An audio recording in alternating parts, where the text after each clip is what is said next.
Hey guys, it's Kelsey from roughandtumblefarmhouse.com, your best friend on the homestead. In today's video, we're talking all about my lazy sourdough method. Now, if you have always wanted to get involved with sourdough, you've always wanted to try some sourdough baking, but just having a sourdough starter sounds like way too much work, then this is the video for you.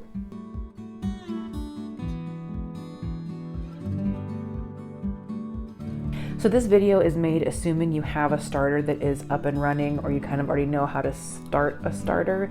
If you don't know how to do that, I'm sure there's lots of videos out there, but this is assuming someone has already given you some sourdough starter, some active starter you're working with, or you have maybe gotten a dehydrated starter from Amazon or from someone else who sells it, and you have gotten it going following those instructions. So once you have an actual starter that's kind of bubbly and happening, this is the method you're going to want to follow. So just real quick, this does not involve any sort of discard at all. It does not involve daily feedings. It does not involve weighing or measuring or anything fancy. This is just lazy and easy. Okay, so let's talk about my method.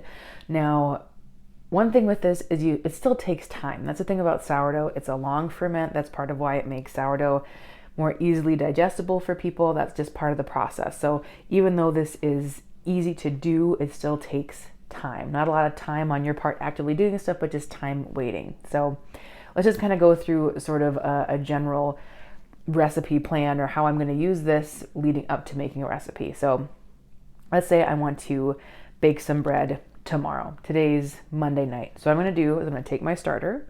I'm going to pull it out of the fridge, which is where I keep it, and I'm going to feed it. Now, I typically maintain my starter at like 1/4 of a quart-sized mason jar. That's just an easy way to store it. You can store it in something bigger, you can store it in something smaller. That's up to you. But for this example, that's what I'm using. So quart-sized mason jar, my sort of inactive starter takes up about 1/4 of it.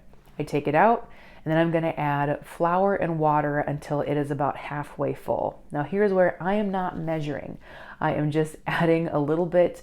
I typically start with some water, and then stir, and then add a little bit of flour and stir until I get it to the right consistency. So this is a consistency I like. It is kind of like a super thick pancake batter. It's kind of what I'm going for. Now I'm going to just leave it on my counter with the lid sitting on it sort of cockeyed. Now I might do this different in the summertime because fruit flies and other bugs really like that tangy scent, that fermented sort of smell. So I would probably cover it with maybe a cheesecloth, a couple layers of cheesecloth, or with just a kitchen towel, something so it can still release that carbon dioxide that it kind of emits as it's doing its thing. So leave it on the countertop overnight. The next morning, let's say Tuesday now, it is bubbly, it is active, it is feeling great, it is ready to go in your recipe. So that is when I'm going to cook with it now, or not cook with it, but at least mix it into my recipe that morning. My particular bread recipe that I use, I have it ferment all day long and I bake it right before bed. Your sourdough recipe, a lot of them, you mix it up in the morning and then it goes in the fridge overnight and you make it the next day.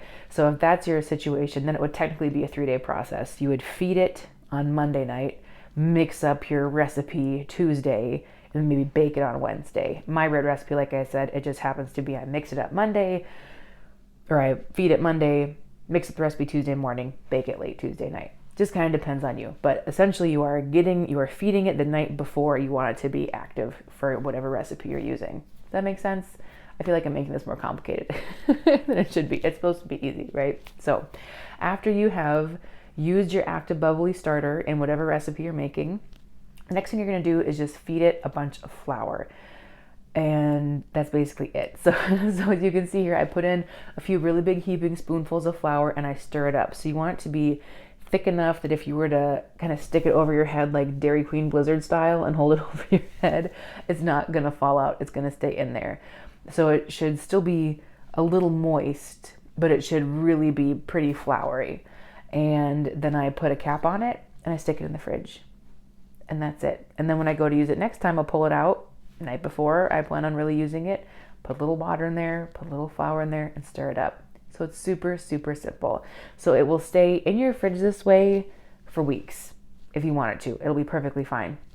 And then you just pull it out and let it do its thing when you're ready to use it.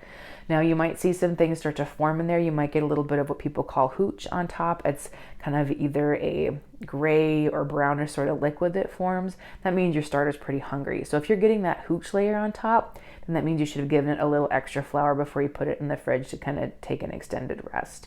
You can stir hooch in, you can use it, or you can pour it off if you want. I like to stir it in because it just gives you even a more sour taste in your breads, I find. So nothing to worry about there.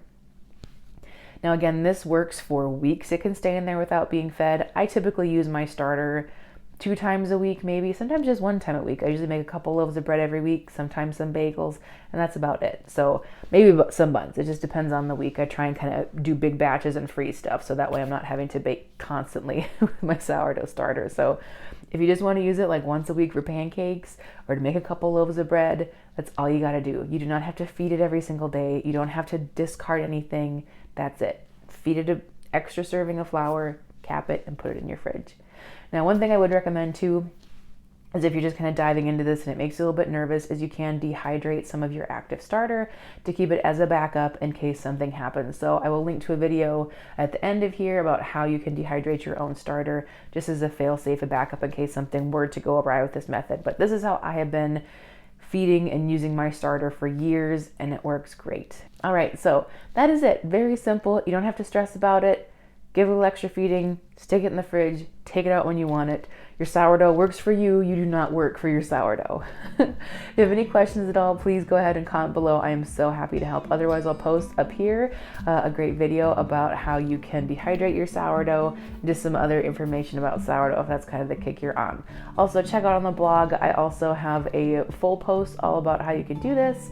And then I also have some more sourdough resources as well. We will see you next week here at the farmhouse for more farming, family food, and fortitude. Take care.